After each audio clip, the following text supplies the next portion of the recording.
आप मेरी बात समझिए। कौन लोग कह रहे हैं जुबान काटने की बात? जरा देखिए, जो लोग महात्मा फुले को गाली दिए, जो महात्मा पेरियार को गाली दिए, जो लोग बाबा साहब अम्बेडकर को गाली देते हैं, उनकी मूर्तियां तोड़ते हैं। अगर बाबा साहब अम्बेडकर की मूर्तियां तोड़ने वाले हमको गाली देते हो तो कोई बड़ी बात नहीं है। मन में रामचरितमानस के में जो उत्तरकांड और सुंदरकांड में जो गलत चीजें लिखी गई है, हम पूरा रामचरितमानस का तो विरोध नहीं कर रहे हैं, हम उस अंश का विरोध कर रहे हैं जो विरोध करने लायक है। कहा गया है, जे बरनाधम तेली कुम्हारा सपच किरात कोल कलवारा। भैया जाति का गिनती बता दिया है कि सब अधम जाति के लोग हैं। तेली, कुम्हार, कहार, कोल, कलवार, आदिवासी, दलित, नारी मुई गृह संपत्ति नासी। मैं ये कहता हूँ कि जो आपत्तिजनक पंक्ति है, मेरा बस चलेगा तो नहीं। तीसरी बार जिता के मध्य प्रदेश लोगों ने भेजा है, ध्यान करिएगा।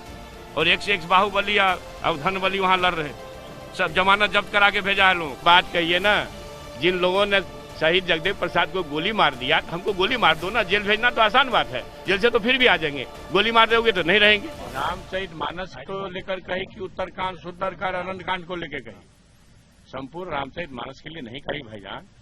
उत्तरकांड, सुंदरकांड में जो छंद है, ढोल गंवार शूद्र पशु नारी सकल तारना के अधिकारी, कौन गा रहा है? कौन कैसेट बेच रहा है? वही धर्माचार्य लोग कैसेट बेच रहे हैं। ढोल पीटने पर बजेंगे, गंवार भी पीटने पर ठीक होंगे। तारना मैंने क्या होता है भैया? पीटना। तारना मतलब उबारना भी होता है। आपके शब्द में होंगे, हो सकता है यथास्थितिवादी, तारनहार कहते हैं, तारनहार कहते हैं। यथास्थितिवादी आप ये बताइए कि ढोल गंवार शूद्र पशु नारी सकल तारना के अधिकारी, तो ढोल ही, गंवार ही, शूद्र और पशु नारी ही, द्विज नहीं।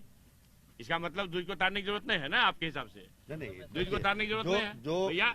मतलब द्विज पहले से तारे हुए हैं, कमजोर होता है, बात समझिए को न किया जाए। मान लीजिए मनुष्य जाता है भगवान के पास कि तार दीजिए। आप मेरी बात सुनिए ना, तो ढोल ही तारने लायक है, ठीक है। ढोल जब तक गंवार ही तारने लायक है। ढोल को जब तक उसके चमड़े को टाइट नहीं कीजिएगा, बजेगा नहीं। वो ढोल ही तारने लायक है, वैसे बजेगा। वैसे वंचित का चमड़ा टाइट करने लायक है, नारी संपूर्ण नारी जाति का चमड़ा टाइट करने लायक। आप किस बहस में आ गए?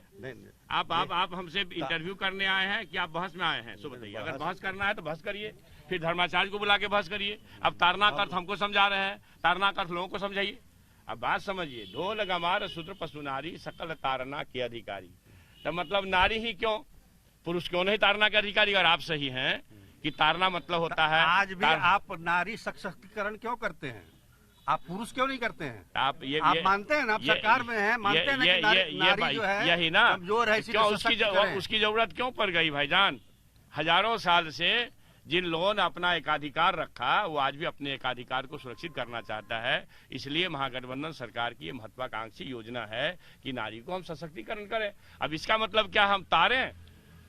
बताइए, सशक्तिकरण का मतलब तारना होता है? आप तो लगता है कहीं से द्विजवाद पढ़ के आ गए, हमसे बहस कर रहे हैं। आप बात समझ नहीं, आप समझिए। तारनहार भी सिखाया जाता है भाई, वही ना। तो भाई पुरुष क्यों नहीं? पुरुष क्यों नहीं तारनहार? जुबान काटने के अब लीजिए, अजय आप मेरी बात समझिए। कौन लोग कह रहे हैं जुबान काटने की बात? जरा देखिए, जो लोग महात्मा फुले को गाली दिए हैं, जो महात्मा पेरियार को गाली दिए हैं, जो लोग बाबा साहब अम्बेडकर को गाली देते हैं, उनकी मूर्तियां तोड़ते हैं। अगर बाबा साहब अम्बेडकर की मूर्तियां तोड़ने वाले हमको गाली देते हो तो कोई बड़ी बात नहीं है। बाबा साहब अम्बेडकर इस दुनिया का सबसे बड़ा संविधान गढ़ के गए, सबसे बड़ा लोकतंत्र। आखिर क्यों? दूसरे को क्यों नहीं यह सलाहियत थी? दूसरे को क्यों नहीं यह शक्ति थी? बाबा साहब अम्बेडकर इस रूढ़िवादी, यथास्थितिवादी तत्वों द्वारा बनाए गए हजारों साल से वंचित समाज में पैदा हुए, मगर भारत भूमि के प्रथम छात्र हुए, जो कोलंबिया, अमेरिका के कोलंबिया विश्वविद्यालय में जाके ज्ञान का परचम लहराए। लंदन स्कूल ऑफ इकोनॉमिक्स, जो अभी भी इकोनॉमिक्स के सबसे अच्छी पढ़ाई कराता है, वहां जाके ज्ञान का परचम लहराए। और अमेरिकी प्रशासन ने 100 वर्षों के विद्वानों का 100 वर्षों के विद्वानों का अगर सर्वे कराया 100 वर्षों का, तो ज्ञान का प्रतीक उसी बाबा साहब अम्बेडकर को उपाधि मिली, सिंबल ऑफ नॉलेज, जिसने 1927 में मनुस्मृति का जिसने 1927 में मनुस्मृति का दहन कराया। दहन क्यों करा? आप अरे भैया, मैं तो इसी का जवाब दे रहा हूं, तो आप सुनने का धीरज नहीं है। जो लोग संविधान को जलाते हैं, जो लोग नागपुर से फतवा देते हैं, मोहन भागवत का बयान है कि शिक्षा से अहंकार बढ़ता है। क्या यह देश शिक्षा से आगे बढ़ेगा कि नफरत से आगे बढ़ेगा? जो शिक्षा की बात बाबा साहब अम्बेडकर करते हैं, तो नागपुर से फतवा आता है कि शिक्षा से अहंकार बढ़ता है। जो यह फतवा जारी करते हैं वही सदियों से इस बड़े वंचित समाज जो 90-95% लोग हैं, जिसका प्रतिनिधित्व लालू यादव करते हैं, जिसका प्रतिनिधित्व तेजस्वी यादव करते हैं, जिसका प्रतिनिधित्व नीतीश कुमार जी करते हैं, जिसका प्रतिनिधित्व अम्बेडकर साहब किए, जिसका प्रतिनिधित्व महात्मा फुले किए, जिसका प्रतिनिधित्व पेरियार साहब किए, जिसका प्रतिनिधित्व आचार्य नरेंद्र देव किए, जिसका प्रतिनिधित्व आचार्य जेबी कृपलानी किए, जिसका प्रतिनिधित्व डॉक्टर लोहिया किए, जिसका प्रतिनिधित्व जनेश्वर मिश्र जी किए, जिसका प्रतिनिधित्व पंडित मधुली में किए, जिसका प्रतिनिधित्व डॉक्टर ये जननायक कर्पूरी ठाकुर किए। भाई, तो हम ये कह रहे हैं कि ये तो विचारों का संघर्ष है। ये फतवा जारी करने वाले लोग पहले मनुस्मृति में ही लिख दिए हैं कि जो शूद्र वेद पढ़ ले तो जी काट लो। अगर शूद्र एक रामचरितमानस के में जो उत्तरकांड और सुंदरकांड में जो गलत चीजें लिखी गई है, हम पूरा रामचरितमानस का तो विरोध नहीं कर रहे हैं, हम उस अंश का विरोध कर रहे हैं जो विरोध करने लायक है। तो भाई, ये तो हमारे पुरखे भोगे हैं। हमारे शहीद जगदेव प्रसाद जी क्यों गोली खा लिए, जरा पता कर लो। क्रिमिनल थे, गुंडा थे, शोषितों को जगाए, 2 मुख्यमंत्री बनाए, गोली खा लिए। ये जीतन राम मांझी साहब मधुबनी के दुर्गा मंदिर में पूजा करने गए, किन्नों ने गंगा जल से धोया, उसको पवित्र कर दिया। डॉक्टर संपूर्णानंद की मूर्ति, भाईजान सुन लीजिए।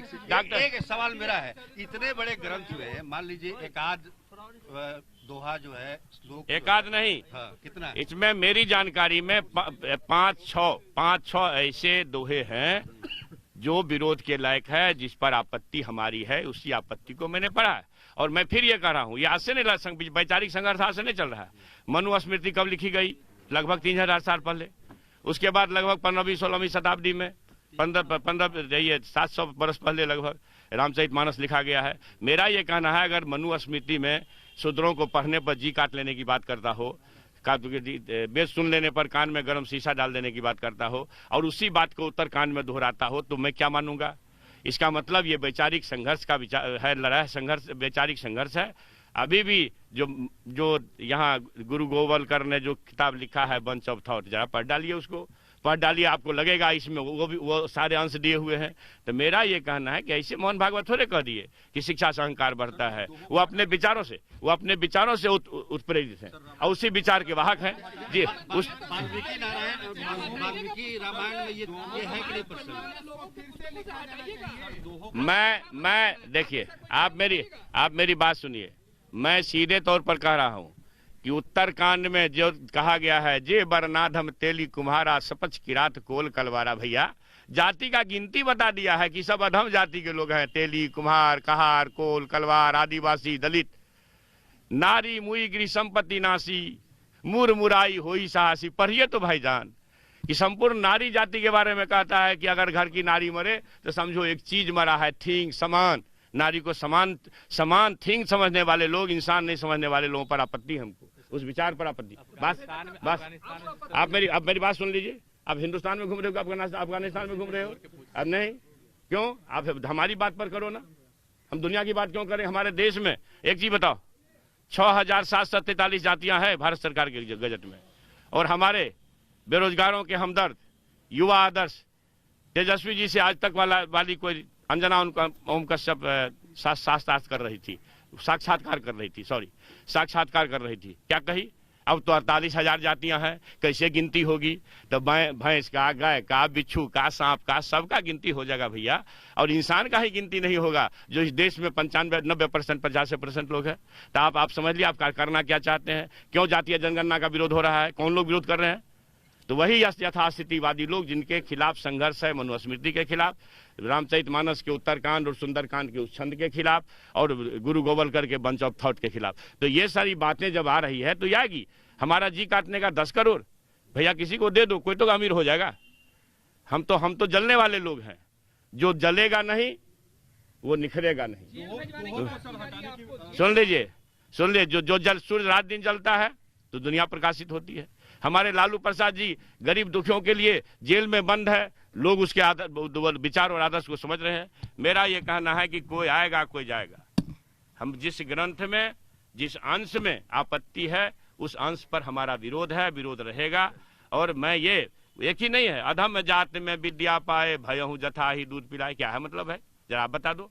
अधम जाति, अभी तो दीपांकर जी न्यूज पर से कह रहे थे कि इसको षड्यंत्र से उत्तरकांड में जोड़ दिया गया। तो षड्यंत्र जब हो रहा था तुलसीदास जी के टाइम में तो दीपांकर जी जिंदा थे क्या? मैं आपसे सवाल करता हूं, जो तरह तरह की बात लेके आते हैं। सर तो जो अभी जी न्यूज पर, अभी आप सुन लेना जी न्यूज पर। मैं ये कहता हूँ कि जो आपत्तिजनक पंक्ति है मेरा बस चलेगा तो नहीं रहेगा, सीधी बात। आप शिक्षा मंत्री हैं बिहार में। भैया आप बात समझिए तो क्या इसे आपत्ति ये जो धर्माचार्य का काम कर रहे हैं हम अभी? अरे भाई जो धर्माचार्य है वो करे कि भाई ये 90% 85% वंचितों के खिलाफ जो अपमानजनक टिप्पणी है जिस ग्रंथ में, जहां पर उस अंश को हटाओ, वो हटाने लायक है, हटना चाहिए। और यहाँ तो रामायण गीता और कुरान की पढ़ाई नहीं होती है। इस तरह की बातें वोट के लिए की जा रही है, ये कहा जा रहा है। आज किताबों में ये लिखी गई, अगर किताब में ये अंश लिखा गया हो, जे बरनाधम तेली कुम्हारा सपच किरात कोल कलवारा, हटेगा। अधम जात में विद्या पा करके कोई जहरीला हो जाता है, जैसे कि दूध पीने के बाद सांप। अधम जात में विद्या पाए भयहु जथा ही दूध पिलाए, अगर ये अंश होगा तो हटेगा। सर वोट का समय है, 24 के चुनाव नजदीक है, क्या लगता है कि मैंने आपको आश्चर्य है जी, आप वोट गिनने आए हो यहाँ पर? मैं विचार बताने खड़ा हूँ। मैं विचार बताने के लिए आज नहीं, ये तो पता नहीं कल के, चूंकि राज्यपाल जी थे इसलिए आप इस बात को पकड़े हैं, नहीं तो मैं हर जगह तीसरी बार जिता के मधेपुरा के लोगों ने भेजा है, ध्यान करिएगा। और एक से एक बाहुबली और धनबली वहां लड़ रहे थे, सब जमानत जब्त करा के भेजा है लोगों का, और लालू यादव के सिपाही को जिता के भेजा हो, कुछ बात तो होगी ना। मैं ये विचार अपने क्षेत्र में चलाते रहता हूँ, इसलिए चिंता मत कर। आपको जेल भेजने की बात कर रहे हैं कि आपके ऊपर मुकदमा होना चाहिए, आप जेल जाइए। आप क्या विजय सिन्हा कह रहे हैं? अरे भैया तो आप मेरी बात कहिए ना, जिन लोगों ने शहीद जगदेव प्रसाद को गोली मार दिया तो हमको गोली मार दो ना। जेल भेजना तो आसान बात है, जेल से तो फिर भी आ जाएंगे, गोली मार दोगे तो नहीं रहेंगे, सीधी बात है। अपने बातों पर कायम रहिएगा। मैं जिस रामचरितमानस में जो उत्तरकांड के जो आपत्तिजनक अंश है उसके पक्ष में कभी नहीं रहूंगा, उसके खिलाफ लड़ता रहा हूं, लड़ता रहूंगा। मंत्री जी एक आखिरी सवाल की, कुमार विश्वास कवि हैं, वो रामचरितमानस को लेकर अलग अलग पाठ करते हैं, कह रहे हैं कि चंद्रशेखर हमारे सभा में आए, हमारे कार्यक्रम में आए, सुने की वो उनको मेरे सभा में बुला दीजिए ना, हम शिक्षा मंत्री हैं, उनसे कम ओहदे पर नहीं है, उनको मेरे सभा में बुला दीजिए ना। कुमार विश्वास जी